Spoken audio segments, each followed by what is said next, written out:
Faltan solo 3 días para que seamos testigos de esta especie de remake de filme Elecciones Generales de España, proyectado ya por los grandes medios de comunicación el pasado 20 de diciembre. Tras cumplirse casi medio año de interinazgo gubernamental, ante la falta de acuerdos entre partidos, se ha desvelado la peor pesadilla de cualquier democracia parlamentarista: una crisis de gobernanza. El desenlace de este filme es incierto. En escena aparecen los mismos actores, con similar discurso político y manteniendo en esencia sus programas y propuestas económicas. De repente, simpatías insospechadas, acaso hipócritas y otras tantas posturas inquebrantables que hacen difícil suponer la consolidación de alianzas.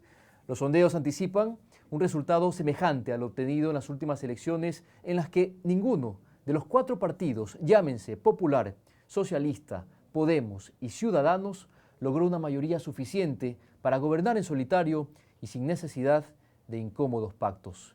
Las preguntas sobran. ¿Tendrá España por fin un nuevo presidente? ¿Qué clase de gobierno tomará las riendas del país? Algunas de las incógnitas que intentaremos responder en esta nueva entrega de Mundo al Revés. Mi nombre es Abraham Verduga. Así empezamos.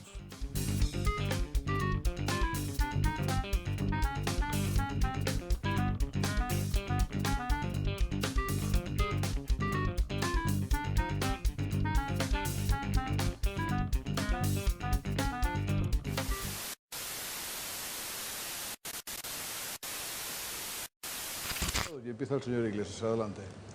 No va a haber nuevas elecciones, hay básicamente 2 opciones. Un gobierno en el que siga el Partido Popular en el Ejecutivo o un gobierno progresista en el que estemos nosotros y esté el Partido Socialista. Yo espero que la segunda opción se convierta en realidad. Señor Rajoy. Bueno, yo creo que si los que estamos aquí nos comprometemos a dejar gobernar a aquel partido que tenga más votos de los españoles, no habrá elecciones. Señor Rivera, adelante. Mire, algunos hemos hecho todos los esfuerzos, los españoles no querían estas segundas elecciones, mucho menos unas terceras. Yo me comprometo que si de Ciudadanos depende, habrá gobierno y habrá cambios. Señor Sánchez. Hemos sido los que más hemos hecho para que no hubiera unas segundas elecciones. Y tienen razón aquellos que dicen que el gobierno va a depender del Partido Socialista. En realidad va a depender de los millones de votantes socialistas. Si salen a votar, habrá cambio el 26 de junio y un gobierno progresista presidido por el Partido Socialista el 27 de junio. No es de todos los días que unas elecciones generales en España coincidan en la misma semana con un acontecimiento histórico como lo es el referéndum sobre la salida del Reino Unido de la Unión Europea celebrado este jueves. El temor a un Brexit, así como el eventual triunfo de la izquierda en España, inquieta a los inversores y banqueros. Nerviosos, se aferran a la idea del establishment que tantos beneficios les ha reportado. El manejo económico es sometido a severos escrutinios en Europa y quizás sea ese el factor más influyente en los resultados que arrojen ambos procesos. Precisamente sobre ese vínculo entre el Brexit y las elecciones en España, cuestioné a José María Guijarro, diputado del partido Podemos, y esto fue lo que me dijo. En el fondo, ambos hitos se producen en un contexto donde el proyecto europeo en sí está en una profunda crisis, ¿no? Está atravesando una profunda crisis. Y en ese sentido, ambos episodios se podrían considerar síntomas de la misma enfermedad, ¿no? Por ponerlo, digamos, en esa metáfora, ¿no? Luego, evidentemente, cada uno de esos procesos tiene sus propias dinámicas, ¿no? Y responde a correlaciones de fuerza muy diversas y muy diferentes, ¿no? Pero evidentemente sí se puede hablar de un contexto de crisis del proyecto europeo, eso desde luego. La pesimista visión de España en caso de imponerse la fórmula Unidos Podemos tras las elecciones del próximo 26 de junio ha motivado que media docena de bancos internacionales alerten por estos días a sus clientes sobre el supuesto deterioro al que estaría condenada la economía del país, pudiendo llegar incluso al riesgo de una recesión. Frente a esos malos pronósticos, el líder de la coalición, Pablo Iglesias, ha replicado que el verdadero riesgo es mantener las políticas de recortes porque está demostrado que han sido un fracaso, tomando clara distancia con las recetas impuestas por Bruselas. El llamado austericidio, que mis colegas de La Sexta analizan con cifras por demás reveladoras en este video subido a YouTube. ¿Ha mejorado España con la austeridad? Empezamos con el empleo. En 2010 había casi 4.700.000 españoles en el paro. Hoy son cerca de 4.800.000. 82.900 parados más. El déficit sí ha mejorado. A comienzos de 2010 era del 11%. De 2015 aún no hay dato oficial, pero se calcula que rondará el 5. Y la deuda pública. En 2010 representaba el 54% del PIB nacional. España ha cerrado 2015 muy cerca del 100%. Hace 6 años, 12 millones de españoles estaban en riesgo de pobreza.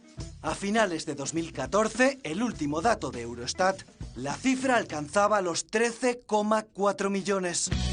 Más paro, menos déficit, más deuda y más pobreza. 6 años de austeridad española. Lo cierto es que este domingo España tendrá la oportunidad de, parafraseando al exministro de Finanzas griego Yanis Varoufakis, cambiar a Europa, ya que no se puede seguir jugando con las reglas existentes. No es algo que sea difícil, es imposible, sentencia el economista heleno en entrevista publicada por Newsweek. European Democrats who are looking to Spain for this decisive battle for European democracy. A year ago, a little bit more than a year ago, in Greece, the regime and the Troika tried to convince the Greek people that the Spanish austerity program was a success story, and that if we, as Greeks, followed the model prisoner strategy of Manuel Rajoy and Luis de Guindos, we would succeed. We did not buy that lie. In December, the Spanish people were told that if you do as we did, you will be crushed. Rajoy showed the cameras the surrender document of my government of 13th of July and said, this is what you get if you vote for Spain's Syriza. The Spanish people did not buy that lie. And this is why we are now at a crucial juncture in Spain. What matters is that the next government respects democracy. What does this mean? That there must be change. I don't care who is in government. What I care about, and what we all care about, is that the next government respects the demand of the Spanish people for change and go to Brussels and they say, no pasarán. Que haga esos comentarios Varoufakis tienen una doble importancia, ¿no? Porque sabes que Grecia, bueno, pues en ese intento que tuvo el gobierno por salir de las políticas impuestas desde la Troika, bueno, pues ciertamente no logró esos objetivos y de alguna forma, bueno, pues sigue sometido a lo que nosotros consideramos un protectorado, ¿no? Donde el gobierno griego tiene muy poco margen de maniobra, ¿no? Y tiene efectivamente una troika que en gran medida pues lo tiene chantajeado, ¿no? O atrapado, ¿no? Ciertamente yo creo que Varoufakis cuando dice esto lo dice porque él fue el primero consciente de los límites que tenía enfrentarse, digamos, a una burocracia europea desde un país de apenas 15 millones de habitantes y con una situación económica terrible, ¿no? Como sabes, cuando el gobierno griego, el recién nombrado gobierno griego, tiene que sentarse a negociar con Europa, lo hace con una espada de Damocles encima, con el vencimiento a corto plazo, ¿no? Un paquete de deuda muy importante que amenazaba con provocar un corralito en el país. Y en ese sentido, bueno, pues de alguna forma Tsipras seguramente hizo lo que hizo porque no había otra alternativa, ¿no? Porque sencillamente no se planteaba la posibilidad de hacer algo distinto, ¿no? En ese sentido, efectivamente, yo creo que España es diferente, ¿no? Siempre hemos dicho que España es la cuarta economía de la zona euro, ¿no? Son 45 millones de consumidores, ¿no? Que de alguna forma la potencia y el peso que la economía española tiene sobre Europa es muy importante, pero desde luego no cabe olvidar, y esto sí es muy importante subrayarlo, no cabe olvidar de que la situación actual implica que hace falta un gran frente geopolítico a nivel europeo, es decir, ahora mismo por sí solo ningún país de la franja sur europea, que es en gran medida la más perjudicada, está en condiciones de afrontar una negociación exitosa con una troika de alguna forma enrocada, ¿no? Y eso lo estamos viendo en otros países, ¿no? Yo diría sobre todo que el gobierno de Matteo Renzi en Italia, ¿no? Ha hecho un intento honesto y franco por abrir una renegociación con Europa, no lo ha tenido todas consigo, él mismo ha tenido que ver esos límites, ahora mismo esa pugna todavía se está dando.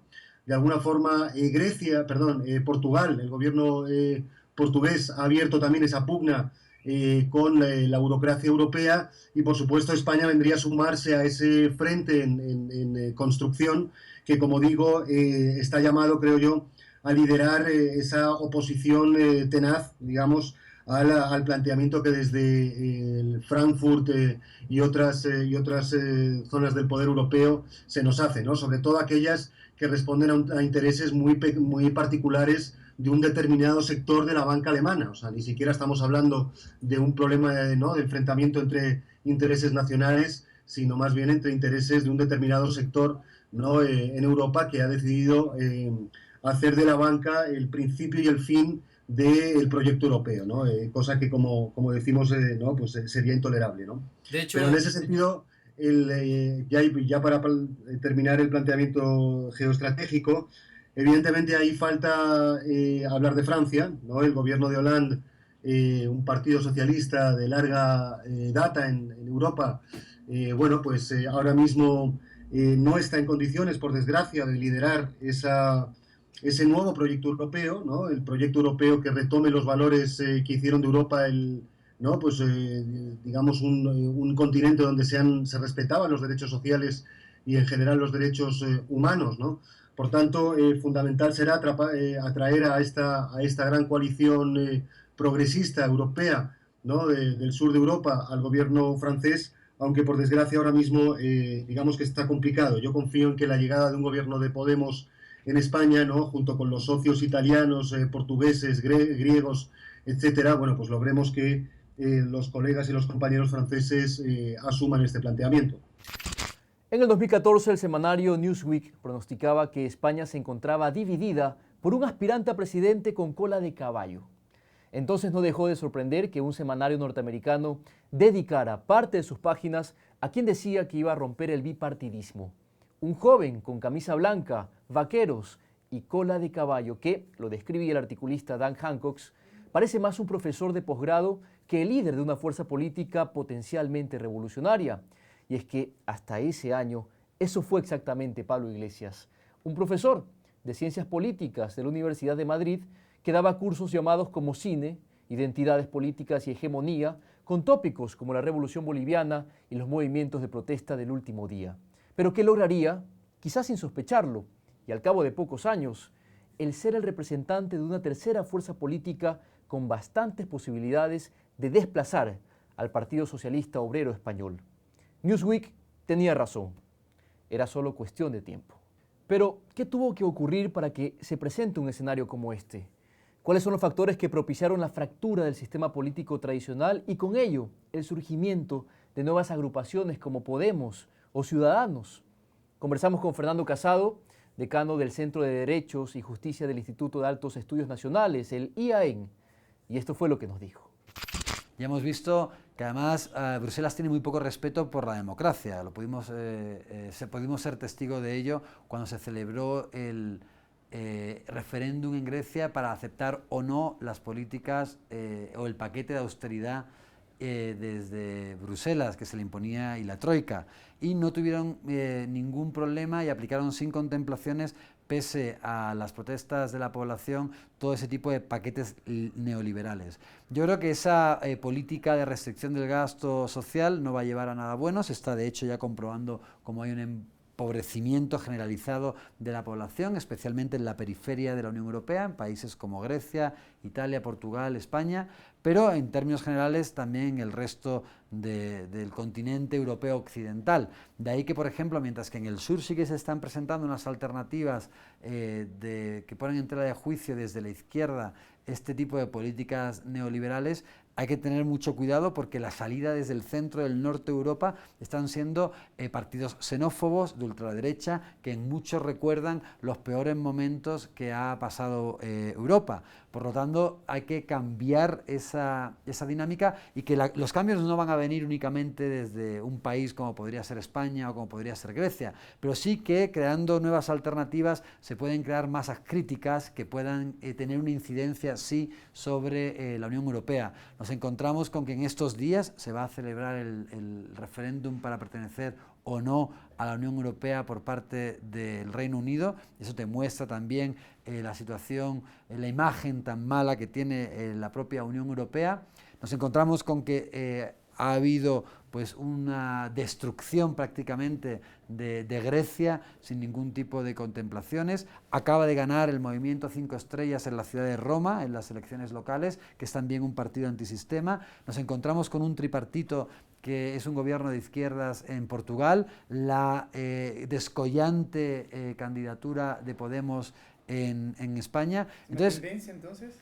Pareciera que sí, ¿no? Y esperemos que la tendencia del sur sea suficientemente importante como para detener a la tendencia del centro y del norte de Europa, donde son fuerte, movimientos xenófobos y de ultraderecha que son muy peligrosos no solamente para Europa, sino para el resto del mundo. Hoy en día realmente los españoles están en una situación de crisis, en una situación muy compleja. Es quizás la primera vez en las últimas generaciones, y quizás en el siglo XX, donde los hijos están en una peor situación que sus padres. Entonces, mientras que ha habido una mejoría paulatina generacional, eso se ha interrumpido y ahora lo que hay es un empeoramiento generacional. Es decir, ¿no se está haciendo nada para mejorar esto? ¿O cómo lo ves? ¿Desde qué punto? Bueno, las alternativas que se han intentado imponer para salir de la crisis ha sido el austericidio, paquetes liberales que lo que han hecho en realidad es disminución del gasto social y por lo tanto una menor capacidad del Estado para proveer con unos bienes básicos a la población, al mismo tiempo que como resultados ha tenido que cada vez existen pues una mayor cantidad de personas empobrecidas. Se dice que 3 millones de personas en España han dejado de ser clase media, pero sin embargo los millonarios en España se han incrementado en un 40% en los últimos años de crisis, con lo cual las políticas aplicadas han servido a los más ricos, han incrementado la desigualdad y han traído mayores penurias para los más pobres. Es decir, en todo caso, los más pobres, en lugar de mejorar, cada vez siguen peor. Sí, sin duda. Sin duda, en el índice Gini se han empeorado en 3 puntos porcentuales. Como te comentaba, pues nos encontramos con que un 2,5% de la población está en riesgo de pobreza, hay un 17% de la población que tiene dificultades para llegar a fin de mes, hay un 7% de la población que es los llamados pobres energéticos, porque no pueden pagar la luz en invierno ni la calefacción, no pueden pagar el aire acondicionado en verano, con lo cual hay gente con muchos problemas actualmente económicos. Un 45% de la población no puede ni siquiera una semana al año irse de vacaciones, con lo cual efectivamente los indicadores sociales no hacen más que empeorar en España. Bueno, y aparte somos la economía de la segunda economía el segundo país de la Unión Europea con un mayor desempleo solamente después de Grecia, un desempleo por encima del 20%, pero en la población juvenil por encima del 45% y en algunas provincias, porque hay una desigualdad también dentro de las provincias y las comunidades autónomas, regiones en España, que supera el 30%. Bueno, lo que ha habido desde el año 2008 a esta parte es una profunda crisis económica y un desmantelamiento de lo que era un incipiente estado de bienestar. Ante esa situación en la que se ha ido privatizando la educación, se ha ido privatizando la salud, hay una precarización laboral y en términos generales unas peores condiciones de vida en las que hoy en día incluso el 17% de la población tiene dificultades para llegar a fin de mes. Se habla de que alrededor del 2,5% de la población está en riesgo de pobreza.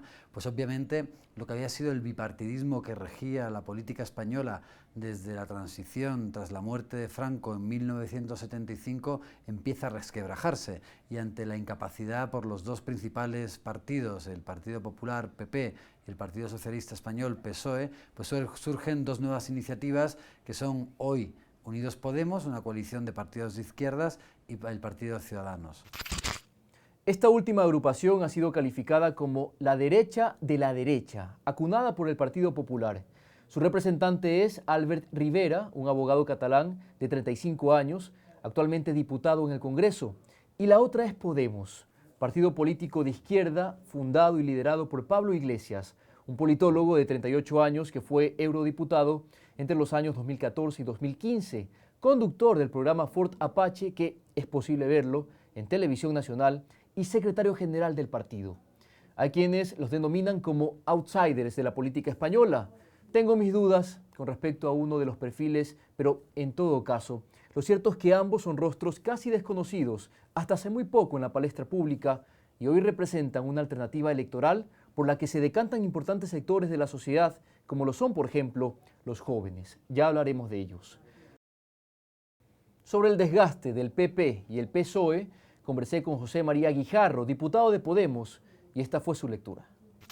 Bueno, precisamente a lo que asistimos el pasado 20 de diciembre fue al certificado de defunción, podríamos decir, de un sistema de partidos que en general o ya previamente había demostrado síntomas de pensar que en las últimas elecciones perdió, bueno, pues casi 50 diputados, ¿no? De los 180 y tantos que tenía, los 123 que quedó, ¿no? Eso quiere decir que también, evidentemente, ellos quedaron muy golpeados, pero el PSOE, sobre todo, ha sido en gran medida el gran perjudicado, ¿no? En esta crisis. ¿No? Esa crisis de legitimidad de la clase política atravesó con especial fuerza al PSOE, ¿no? Puesto que tradicionalmente había venido siendo el partido que, como decías, ¿no? Había hegemonizado el campo de la izquierda o el campo de la socialdemocracia en España, ¿no? En la medida en que termina por ser un partido en los últimos años, ¿no? Que asume, ¿no?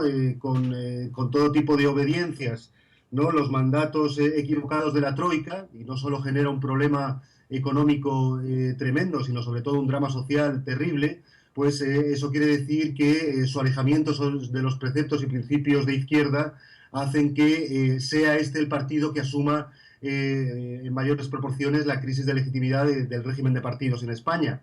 Por supuesto, el Partido Popular también queda afectado, ¿no? El Partido Popular, pensad que en las últimas elecciones perdió, bueno, pues casi 50 diputados, ¿no? De los 180 y tantos que tenía, los 123 que quedó, ¿no? Eso quiere decir que también, evidentemente, ellos quedaron muy golpeados, pero el PSOE, sobre todo, ha sido en gran medida el gran perjudicado, ¿no? En esta crisis. Una traición a la izquierda que podría reeditarse de llegar a conformarse la llamada Gran Coalición, esto es, una alianza con los partidos Popular y Ciudadanos, ambos de derecha. Un escenario que por lo menos ha sido descartado públicamente por el titular del PSOE, Pedro Sánchez, como descartada ha sido la alianza con Podemos. Como ven, una auténtica encrucijada donde las posibilidades de pactos no han cambiado y las líneas rojas se mantienen intactas. Todo dependerá, paradójicamente, de la estrategia del Partido Socialista. Yo creo que he sido bastante claro, lo puedo decir más alto pero no más claro. Creo que es el tiempo de Mariano Rajoy, del Partido Popular. Lo que sí que le digo al señor Rajoy y al Partido Popular es que nosotros vamos a votar en contra de su investidura, de la investidura de cualquier candidato o candidata del Partido Popular. Decimos no a la gran coalición del Partido Popular y el Partido Socialista y diremos sí, en caso de que fracase Mariano Rajoy al formar ese gobierno, diremos sí a un gobierno que convoque a todas las fuerzas progresistas que quieran cambiar España para unir lo que la derecha ha fracturado en España durante estos últimos 4 años y para hacer frente a los desafíos comunes que tenemos para los próximos 4 años. Los escenarios no llaman engaño a nadie, o no deberían de llamar engaño a nadie, en el sentido de que ya sabemos que no va a haber una mayoría absoluta, de que la clave de un futuro gobierno, sea el que sea, ¿no? Recaerá sobre la capacidad que tengan los actores que lo protagonicen de llegar a acuerdos, ¿no? Acuerdos concretos de gobierno. Y bueno, y por eso nosotros hemos querido ser claros en ese sentido. Creemos que conformaremos una mayoría suficiente con el Partido Socialista para poder llevar a cabo ese gobierno progresista que estamos deseando. Evidentemente, el PSOE en esto será necesario y seguramente suficiente, ¿no? Pero, por desgracia, el Partido Socialista todavía no ha querido desvelar o no se quiere pronunciar en ese sentido. Y bueno, pues como sabes, no caben más que dos opciones o dos escenarios. O bien logramos un acuerdo progresista, ¿no? Y hacemos que las cosas cambien en este país, o bien el PSOE acaba por apoyar por activa o por pasiva a un gobierno del Partido Popular, es decir, el escenario de lo que se ha venido a llamar la Gran Coalición aquí, ¿no? Eso, por desgracia, no lo podemos descartar a día de hoy, puesto que el PSOE no lo ha descartado, ¿no?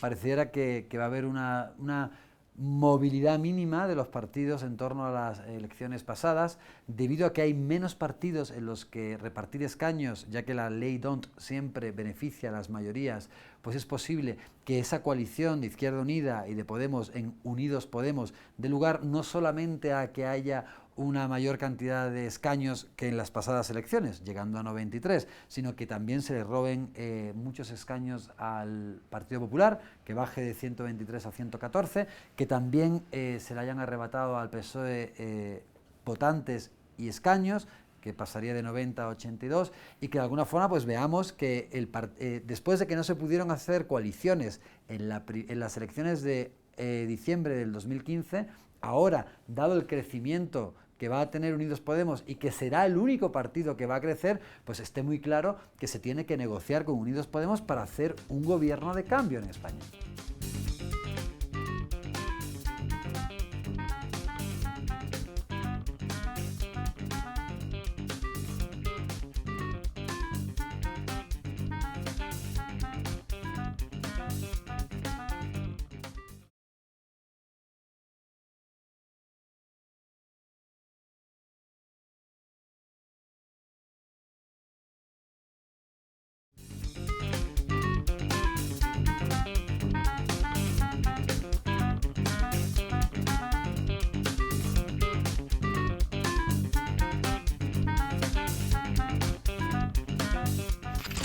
Año 2011. Spain, después de un fiestón padre, está sumida en una resaca económica del copón. El país está jodidamente jodido. Año 1998. Un día, el presidente Aznar se dirigía al pádel cuando, de pronto, tuvo una aparición del dios del neoliberalismo, que le reveló en primicia la nueva ley de suelo. Esta ley proponía privatizar el mercado del suelo y fue copiada con entusiasmo por ayuntamientos y autonomías de todo signo político. Su fórmula era simple: si aumentamos el terreno urbanizable y convertimos el mercado del suelo en un negocio superrentable para los empresarios, se multiplicarán las inversiones, se construirán más casas y, como habrá más oferta, bajarán los precios y los jóvenes podrán por fin comprarse una vivienda. Vale, quizá no fue exactamente así. Vayamos hasta el año 2002. Para entonces, el ritmo de la construcción ya se había disparado. Ese mismo año, Aznar tuvo otra aparición de su dios Yuppie, que le reveló la nueva reforma laboral. La táctica de esta reforma era familiar. Si reducimos los derechos laborales, haremos más atractiva la contratación a los empresarios, estos invertirán más en personal y así reduciremos el paro. Y así se disparó la demanda de mano de obra y miles de jóvenes se enviaron a tomar por los estudios para currar en la construcción. Otro tanto hicieron otros miles que llegaron desde el extranjero. Y todos ellos se apuntaron felizmente al dogma del Spanish Way of Life: comprar casa. Lo curioso es que la ley de suelo no tuvo el efecto previsto. Al dispararse la demanda de vivienda, el precio de los pisos subió, y eso, a su vez, disparó el precio del suelo, pues se tasaba en función de los beneficios potenciales, cosa que hinchó aún más el precio final de la vivienda. Pero se asomaba un drama descomunal. El precio de la vivienda estaba ya por las nubes. Bueno, pero al menos teníamos trabajo. Cierto, el paro había bajado a una cifra récord. Pero mientras la vivienda en términos reales había más que doblado su precio, los sueldos se habían quedado más congelados que Walt Disney. Pero si la vivienda está más cara y los sueldos son los mismos, ¿por qué la gente sigue comprando pisos? Bueno, aquí es donde aparece tu amigo el banco. Bancos y cajas no querían perderse el festín y empezaron a rebajar exigencias para conceder créditos. Hipoteca al canto. Y tranquilo, para que pueda asumir las cuotas les tiraremos la hipoteca a 40 años. Y si algún día no puede pagar la hipoteca, como los precios siempre suben, vende la casa, recupera la inversión y encima gana dinero. Y recuerde, la vivienda nunca baja. Además, le hincharemos el crédito para que se pague un cochazo, un crucero, una pantalla plana y un smartphone con Wi-Fi y Grommen Hour. Hasta que al fin estalló una crisis crediticia en Estados Unidos que se contagió rápidamente por todo el mundo. Y, de la noche a la mañana, los bancos dejaron de prestar dinero, los inversores dejaron de comprar deuda y el pánico se desató. Como nadie prestaba dinero, se produjo un efecto dominó.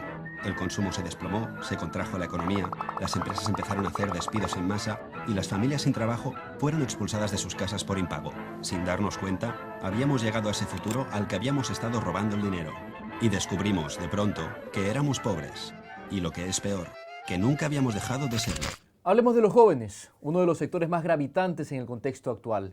Conocer su problemática es un punto clave para entender la eclosión de movimientos como el 15M, también llamado el Movimiento de los Indignados, una expresión ciudadana formada a raíz de la manifestación del 15 de mayo del año 2011 en la Puerta del Sol, en Madrid, y que desembocó en multitudinarias protestas pacíficas alrededor del país. La crisis golpeó con especial virulencia a este colectivo que registra una tasa de desempleo que bordea el 49.6%.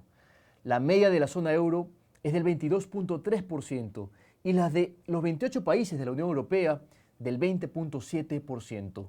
España, por tanto, está 30 puntos por encima de la media europea en desempleo juvenil. En ciertos medios de comunicación se refieren a ellos como la generación perdida, pues soñaron con llevar una vida mejor y la recesión cercenó sus ilusiones. Un panorama que, sin embargo, no ha impedido que sus voces se escuchen más fuertes que nunca. Bueno, la voz de los jóvenes es la que realmente es la que está cambiando o la que está llevando a cabo la crisis al bipartidismo. Son los jóvenes quienes han optado mayoritariamente por esas nuevas opciones que se presentan como alternativas al bipartidismo. Entonces los jóvenes tienen mucho que decir. Además es en esa población juvenil donde está la mayor parte del desempleo concentrada, hemos dicho un 45%. Es esa población juvenil la que se ha visto obligada a migrar por motivos económicos fuera de España. Nos encontramos con que actualmente hay casi 2 millones de españoles fuera del territorio español, 1.300.000 que serían personas naturalizadas y 1.300.000 de personas naturalizadas, y 700.000 españoles de nacimiento, de los cuales un porcentaje muy elevado pues son jóvenes. ¿Cuánto peso tiene la voz de los jóvenes en este contexto, Chema?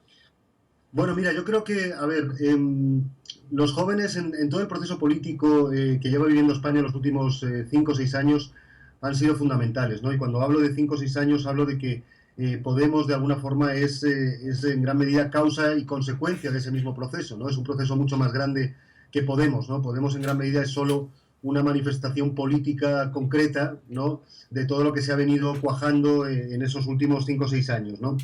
Pero dicho esto, en ese proceso, evidentemente, que empieza con las movilizaciones del 15M, pues ha tenido una relevancia fundamental todo el sector de la juventud, ¿no? Por debajo de los, sobre todo de los 35 años, ¿no?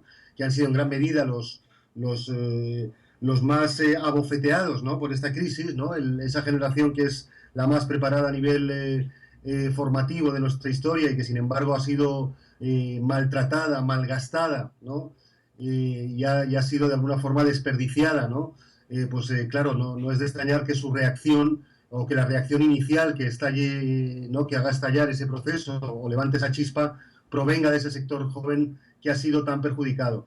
Yo diría que, por supuesto, eso influye en todo ese movimiento que decía de 5 o 6 años y, por supuesto, influye también en la propia creación del partido de Podemos, ¿no? No en vano, la media edad de nuestro partido es muy joven, ¿no? Es verdad que hay otros cuadros también de más avanzada edad, ¿no? Que, digamos, aportan la experiencia, digamos, y otros puntos de vista, etcétera, pero cometeríamos una terrible injusticia si no reconociéramos que todo el proceso histórico en el que se inserta Podemos, ¿no? Y que explica también el propio fenómeno político, tiene una base central en esa juventud desclasada, ¿no? En esa juventud consciente de que ha sido engañada y de que la única forma que tiene de tomar las riendas de su destino es organizarse políticamente y actuar, ¿no?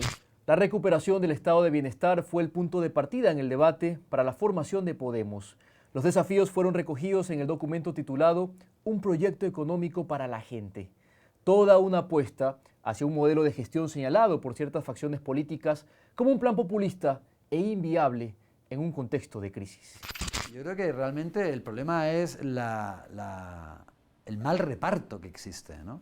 O sea, si tuviéramos realmente una crisis tan aguda, pues no se estarían incrementando los ricos. Y lo que está ocurriendo en España es que se están incrementando los ricos, se están incrementando las viviendas de lujo, los coches de lujo, y entonces lo que está ocurriendo es que se está acentuando la división entre unos y otros. Yo creo que con una unas políticas que sean para intentar el crecimiento interno, una reindustrialización de España mediante energías limpias y mediante una mayor progresión en el pago de impuestos a las mayores fortunas y, por supuesto, sobre todo metiéndole muy bien el ojo al fraude fiscal y a los paraísos fiscales, que aquí también lo estamos sufriendo con el tema de los Panama Papers. Se está viendo ahora, por ejemplo, el pacto ético. De esa forma yo creo que se puede conseguir mucho, que actualmente lo que hay es una fuga de capitales bestial.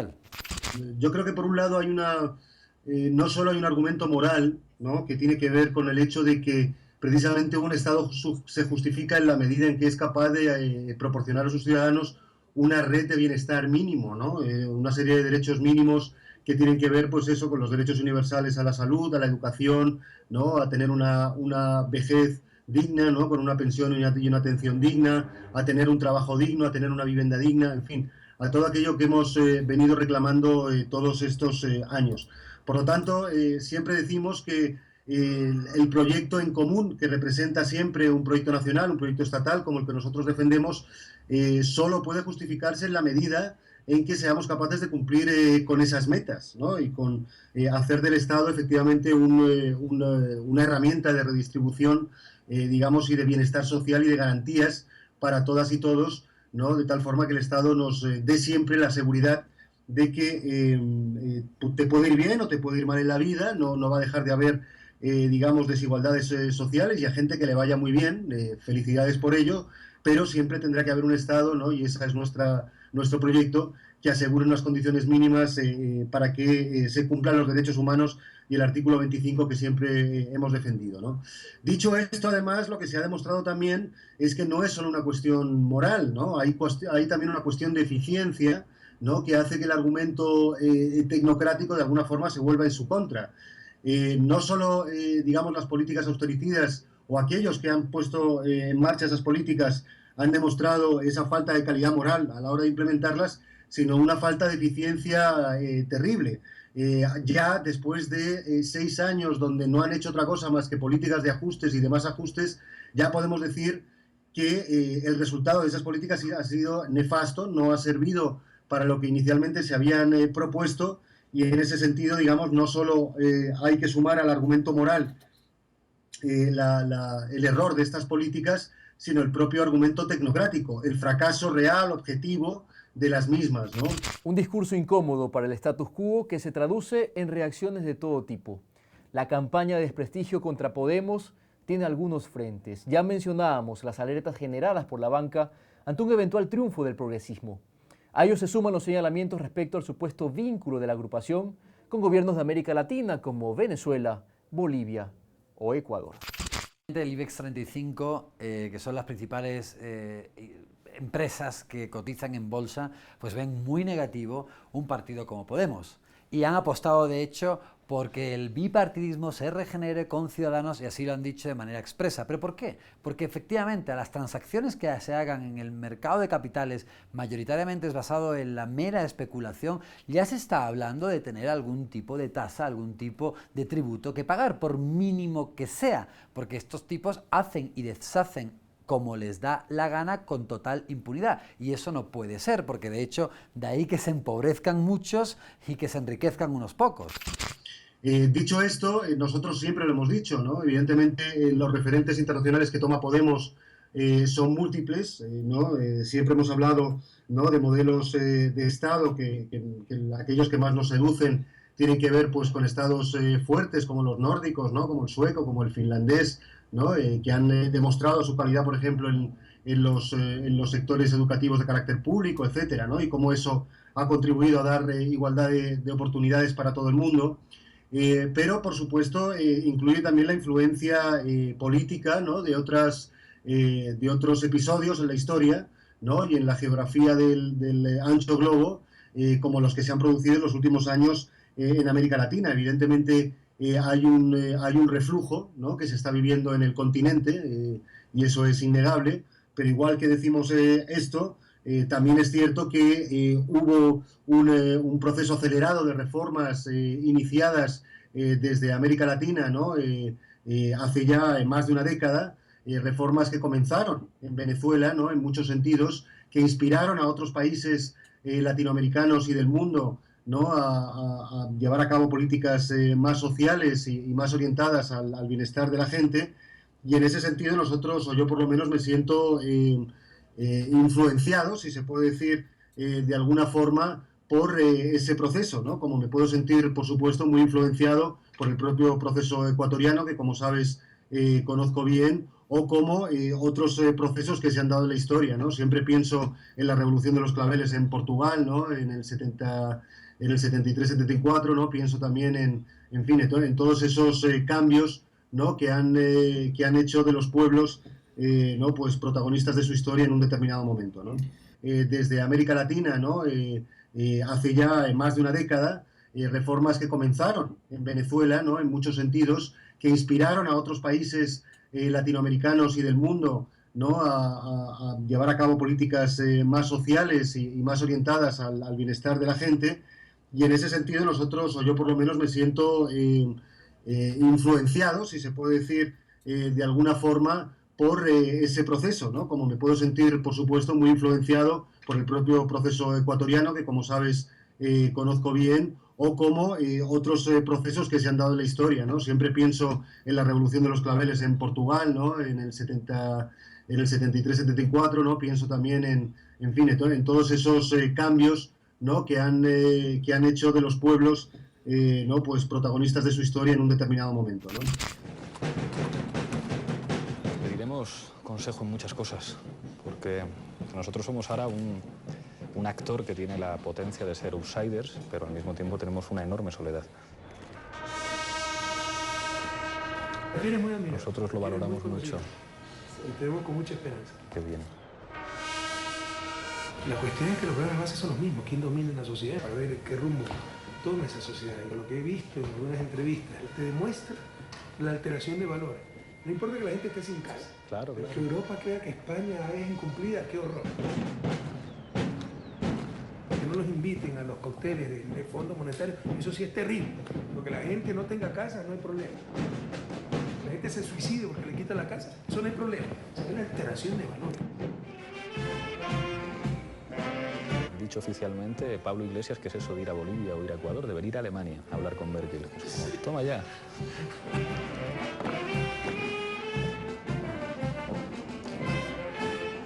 Hemos visto enormes paralelismos y de vez en cuando llamaremos para consultar y también para pedir ánimos. Sí, pues son los mismos.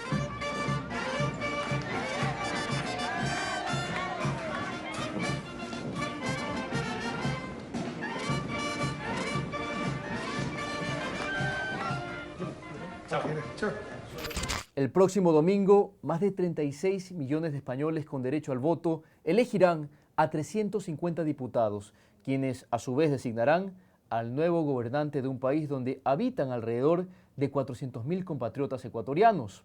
El panorama es variado y la última palabra la tendrán los electores. Aquí termina esta entrega de Mundo al Revés. Espero que el programa haya sido de su provecho. Nuestra próxima cita será el jueves en pantalla de la televisión pública. Mi nombre es Abraham Verduga. Será hasta entonces.